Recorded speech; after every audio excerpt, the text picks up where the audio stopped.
ಜನವರಿ 10 ವೈಕುಂಠ ಏಕಾದಶಿ ಮಹಿಳೆಯರೇ, ಈ ಬಣ್ಣದ ಸೀರೆ ಕಟ್ಟಲು ಮರೆಯದಿರಿ ಮತ್ತು ಹಣ ನಿಮ್ಮ ಮನೆಗೆ ಬರುತ್ತಲೇ ಇರುತ್ತದೆ. 100%. ಈ ತಿಂಗಳ ಜನವರಿ 10ರಂದು ಮುಕ್ಕೋಟಿ ಏಕಾದಶಿ ಬರಲಿದೆ. ಈ ಮುಕ್ಕೋಟಿ ಏಕಾದಶಿಯಂದು ಎಲ್ಲಾ 33 ಕೋಟಿ ದೇವತೆಗಳು ಭೂಮಿಗೆ ಬರುತ್ತಾರೆ ಮತ್ತು ಈ ಮಂಗಳಕರ ಮುಕ್ಕೋಟಿ ಏಕಾದಶಿಯಂದು ಪ್ರತಿಯೊಬ್ಬ ವಿವಾಹಿತ ಮಹಿಳೆ ಸ್ಮರಿಸಿ 3 ಕೋಟಿ ದೇವತೆಗಳ ಕೃಪೆಯಿಂದ ಈ ಬಣ್ಣದ ಸೀರೆಯನ್ನು ಕಟ್ಟಿಕೊಳ್ಳಿ. ನಿಮ್ಮ ಪತಿಗೆ 100 ವರ್ಷ ಆಯುಷ್ಯ ಸಿಗುತ್ತದೆ ಮತ್ತು ನಿಮ್ಮ ಮನೆಗೆ ನಿಮ್ಮ ಬಳಿ ಹಣವಿಲ್ಲದಿದ್ದರೂ ಹಣವನ್ನು ಬರುತ್ತಲೇ ಇರುತ್ತದೆ. ಸಕಲ ಸಂಪತ್ತು ಪ್ರಾಪ್ತಿಯಾಗುತ್ತದೆ. ವೈಕುಂಠ ಪ್ರಾಪ್ತಿಯಾಗುತ್ತದೆ. ಅತ್ಯಂತ ಶಕ್ತಿಶಾಲಿ ವೈಕುಂಠ ಏಕಾದಶಿ ದಿನದಂದು ಮಹಿಳೆಯರು ಈ ವಿಡಿಯೋದಲ್ಲಿ ತಿಳಿಸಿರುವಂತೆ ಒಂದೊಂದು ಬಣ್ಣದ ಸೀರೆ ಉಡಲು ಮರೆಯದಿರಿ. ನೀವು ಖಂಡಿತವಾಗಿ ವಿಷ್ಣುವಿನ ಆಶೀರ್ವಾದವನ್ನು ಪಡೆಯುತ್ತೀರಿ. ನಿಮ್ಮ ಮನೆಯಲ್ಲಿನ ಎಲ್ಲಾ ತೊಂದರೆಗಳು ದೂರವಾಗುತ್ತವೆ. ಮಹಿಳೆಯರು ದೀರ್ಘಾಯುಷ್ಯವನ್ನು ಪಡೆಯುತ್ತಾರೆ ಮತ್ತು ನಿಮ್ಮ ಪತಿ ಕೂಡ ತುಂಬಾ ಒಳ್ಳೆಯವರು ಮತ್ತು ನಿಮ್ಮ ಗಂಡನ ಆದಾಯವು ಉತ್ತಮವಾಗಿರುತ್ತದೆ. ಆದಾಯವು ಅಗಾಧವಾಗಿ ಹೆಚ್ಚಾಗುತ್ತದೆ. ಮೊದಲು ಈ ವಿಡಿಯೋವನ್ನು ಲೈಕ್ ಮಾಡಿ ಮತ್ತು ನಮ್ಮ ಚಾನೆಲ್ ಅನ್ನು ಸಬ್ಸ್ಕ್ರೈಬ್ ಮಾಡಿ. ಈ ವಿಡಿಯೋ ನೋಡುವ ಮೊದಲು ಓಂ ಶ್ರೀ ಲಕ್ಷ್ಮೀ ದೇವಿಯೇ ನಮಃ ಎಂದು ಒಂದು ಸಣ್ಣ ಕಾಮೆಂಟ್ ಮಾಡಿ. ಮೊದಲು ಈ 3ನೇ ಏಕಾದಶಿ ದಿನ ವೈಕುಂಠ ಏಕಾದಶಿಯು ಭಗವಾನ್ ವಿಷ್ಣುವಿಗೆ ಅತ್ಯಂತ ಪ್ರಿಯವಾದ ದಿನವನ್ನು ಅನುಸರಿಸಬೇಕು ಎಂಬುದನ್ನು ತಿಳಿದುಕೊಳ್ಳೋಣ. ಯಾವುದೇ ದುಷ್ಟಶಕ್ತಿಗಳು ನಿಮ್ಮ ಮನೆಗೆ ಪ್ರವೇಶಿಸುವುದಿಲ್ಲ. ನಿಮ್ಮ ಮನೆಯಲ್ಲಿನ ಎಲ್ಲಾ ದಾರಿದ್ರ್ಯಗಳು ತೊಲಗಿ ನೀವು ಕೋಟ್ಯಾಧಿಪತಿಯಾಗುತ್ತೀರಿ.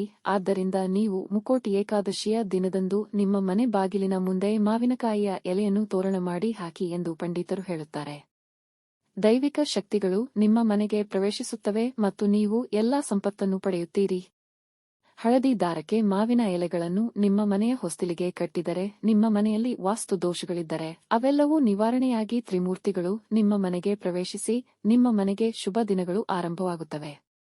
ನೀವು ಯಾವುದೇ ವೆಂಕಟೇಶ್ವರ ಸ್ವಾಮಿ ದೇವಸ್ಥಾನಕ್ಕೆ ಹೋದರೆ ಮತ್ತು ಉತ್ತರ ದ್ವಾರದಿಂದ ಭಗವಂತನ ದರ್ಶನ ಮಾಡಿ. ಕೋಟಿ ಜನ್ಮಗಳ ಪುಣ್ಯ ಫಲ ಸಿಗುತ್ತದೆ.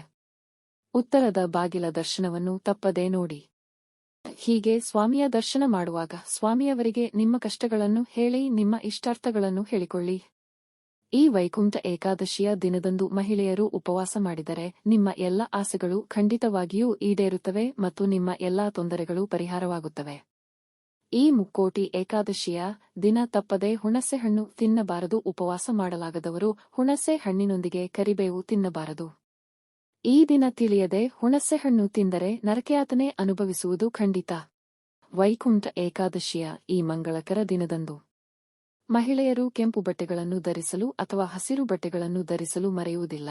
ಈ 2 ಬಣ್ಣಗಳಲ್ಲಿ ಒಂದನ್ನು ಧರಿಸಿ ಮನೆಯಲ್ಲಿ ಪೂಜೆ ಸಲ್ಲಿಸಿದರೆ ತ್ರಿಮೂರ್ತಿಗಳ ಆಶೀರ್ವಾದ ಖಂಡಿತ ಸಿಗುತ್ತದೆ.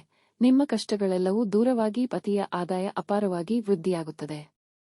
ಈ ಬಣ್ಣದ ಬಟ್ಟೆಗಳನ್ನು ಧರಿಸುವುದರಿಂದ ನಿಮ್ಮ ಮನೆಗೆ ಬೇಕಾದರೂ ಬೇಡದಿದ್ದರೂ ಹಣ ಬರುತ್ತದೆ. ಹೆಂಗಸರು ಈ ಬಣ್ಣವನ್ನು ಧರಿಸಲು ಮರೆಯದಿರಿ.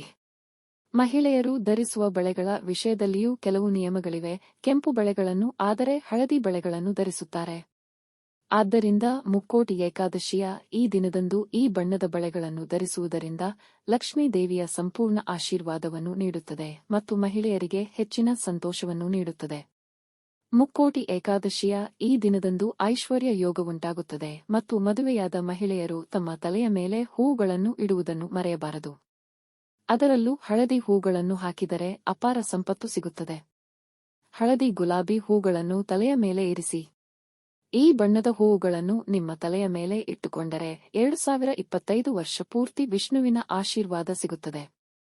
ಈ ಮುಕ್ಕೋಟಿ ಏಕಾದಶಿಯ ದಿನದಂದು ತುಳಸಿಯ ಎಲೆಗಳು ವೆಂಕಟೇಶ್ವರನಿಗೆ ತುಂಬಾ ಇಷ್ಟವಾದ ಎಲೆಗಳಾಗಿರುವುದರಿಂದ ನಿಮ್ಮ ಪೂಜಾ ಕೊಠಡಿಯಲ್ಲಿ ತುಳಸಿ ಎಲೆಗಳನ್ನು ಇರಿಸಿ.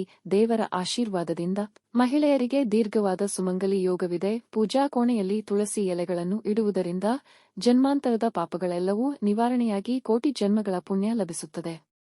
ಪೂಜಿಸುವ ತುಳಸಿ ಗಿಡದಿಂದ ತುಳಸಿ ಎಲೆಗಳನ್ನು ಕತ್ತರಿಸಬೇಡಿ. ವೈಕುಂಠ ಏಕಾದಶಿಯಂದು ತುಳಸಿ ಗಿಡಕ್ಕೆ ಸ್ವಲ್ಪ ಹಾಲನ್ನು ಸುರಿಯಲು ಮರೆಯದಿರಿ. ಕೋಟಿ ಏಕಾದಶಿಯಂದು ಲಕ್ಷ್ಮೀ ದೇವಿಯು ತಿಷ್ಟವನ್ನು ಧರಿಸುತ್ತಾಳೆ. ಅಂತಹ ಮನೆಗಳು ಮತ್ತು ನಿಮ್ಮ ಇಡೀ ಮನೆ ಹಣದಿಂದ ತುಂಬಿರುತ್ತದೆ. ಮುಕ್ಕೋಟಿ ಏಕಾದಶಿಯಂದು ದೇವಸ್ಥಾನಕ್ಕೆ ಹೋಗುತ್ತಿದ್ದರೂ ನಿಮ್ಮ ತಲೆಗೆ ಹೆಲ್ಮೆಟ್ ಧರಿಸಲು ಮರೆಯದಿರಿ. ಶತಗೋಪನದ ಮೇಲೆ ವಿಷ್ಣುವಿನ ಪಾದಗಳಿವೆ. ಆದುದರಿಂದ ಈ ಮುಕ್ಕೋಟಿ ಏಕಾದಶಿಯಂದು ಪುರೋಹಿತರು ಶತಗೋಪವನ್ನು ನಮ್ಮ ತಲೆಯ ಮೇಲೆ ಇಟ್ಟರೆ ನಮ್ಮ ಜಾತಕದಲ್ಲಿರುವ ಎಲ್ಲ ಅಶುಭಗಳು ದೂರವಾಗಿ ವಿಷ್ಣುವಿನ ಆಶೀರ್ವಾದದಿಂದ ಅಗಾಧವಾದ ಅದೃಷ್ಟವನ್ನು ಪಡೆಯುತ್ತೇವೆ. ಯಾವುದೇ ಕೆಲಸ ಮಾಡಿದರೂ ಬಂಗಾರವಾಗುತ್ತದೆ ಮತ್ತು ಈ ದಿನ ತುಳಸಿ ತೀರ್ಥವನ್ನು ಎಲ್ಲರೂ ಸೇವಿಸುವುದನ್ನು ಮರೆಯಬಾರದು. ಉಪಭೋಗ್ಯ ವೈಕುಂಠ ಏಕಾದಶಿಯ ಈ ದಿನ ನೀವು ಏನೇ ಮಾಡಿದರೂ ಮನೆಯ ಹೊಸ್ತಿಲಲ್ಲಿ ಅರಿಶಿನವನ್ನು ಬರೆದು ಕುಂಕುಮದ ಹನಿಗಳನ್ನು ಹಾಕಬೇಕು. ಹಾಗೆ ಹಾಕದಿದ್ದರೆ ಬಡತನದ ದೇವತೆ ನಿಮ್ಮ ಮನೆಗೆ ನುಗ್ಗುತ್ತದೆ, ಯಾವಾಗಲೂ ತೊಂದರೆ ಇರುತ್ತದೆ. ರಾವಿ ಮರದಲ್ಲಿ ವಿಷ್ಣುವು ನೆಲೆಸಿರುವುದರಿಂದ ಮುಕ್ಕೋಟಿ ಏಕಾದಶಿಯ ದಿನ ರಾವಿ ಮರದ ಮುಂದೆ ದೀಪ ಹಚ್ಚುವುದರಿಂದ ಎಲ್ಲಾ ದೋಷಗಳು ನಿವಾರಣೆಯಾಗುತ್ತದೆ ಮತ್ತು ನಿಮ್ಮ ಜಾತಕದಲ್ಲಿ ಹಣದ ಗೆರೆಯು ಮಹತ್ತರವಾಗಿ ಹೆಚ್ಚಾಗುತ್ತದೆ ಮತ್ತು ನಿಮಗೆ ಯಾವುದೇ ಹಣದ ಸಮಸ್ಯೆ ಇರುವುದಿಲ್ಲ. ಮತ್ತು ಈ ವೈಕುಂಠ ಏಕಾದಶಿಯಂದು ನಿಮ್ಮ ಪೂಜಾ ಕೋಣೆಯಲ್ಲಿ 3 ಬಾರಿ ಗಂಟೆ ಬಾರಿಸಲು ಮರೆಯಬೇಡಿ.